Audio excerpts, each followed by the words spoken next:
how I'm making the acoustic panels that I am going to put in my recording space here. These are the materials that I use from everything that I list in the description. They will make 2 frames. You may need more, so adjust as necessary. Let's make a panel. First step is the tools that we're going to need. A straight edge of some kind. You can use a power saw, but I preferred using this handsaw for most of my cuts. Drill, a small drill bit for making pilot holes, a screwdriver, or a screwdriver bit for the drill, a tape measure of course, and these sawhorses, which have been brilliant for me, some gloves for working with the insulation. I have this power sander, but sandpaper would work just fine by itself, a staple gun, and some staples. Next, the actual materials for the panels themselves.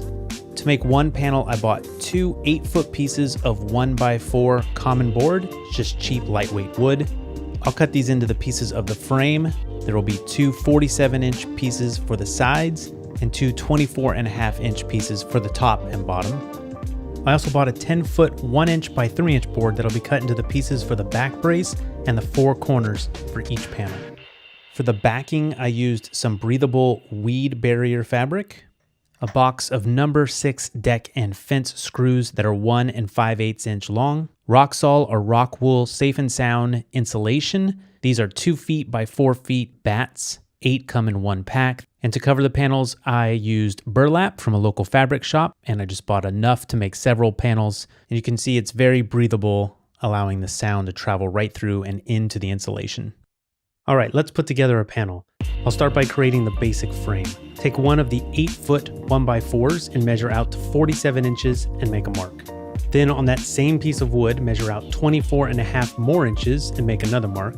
And what remains will be the other 24.5 inches that you'll need for the top and bottom. Repeat these measurements with a second 1x4 to complete 1 frame. And if you're building 2 frames, cut a third 1x4 into 2 more 47-inch pieces. Take the 10-foot 1x3 and mark off 23 inches twice to make 2 back pieces. Then make marks every 9 inches to give you enough corner pieces to make 2 frames. Then make your cuts, and you now have the pieces for the frame. Next, take the 24.5-inch pieces and make marks at 1 centimeter in from the cut sides and 2 centimeters from the other sides, and drill your pilot holes in each of those spots. Then line up the top and bottom pieces with the side pieces and drill into the pilot holes you just made to create a perfectly aligned pilot hole in your side pieces. Next, put your screws into the 4 corners of your frame. Now you have a strong basic frame with countersunk screws, no glue necessary.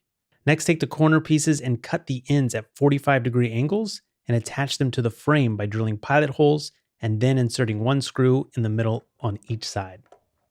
Then attach your back piece, again drilling pilot holes, then inserting the screws.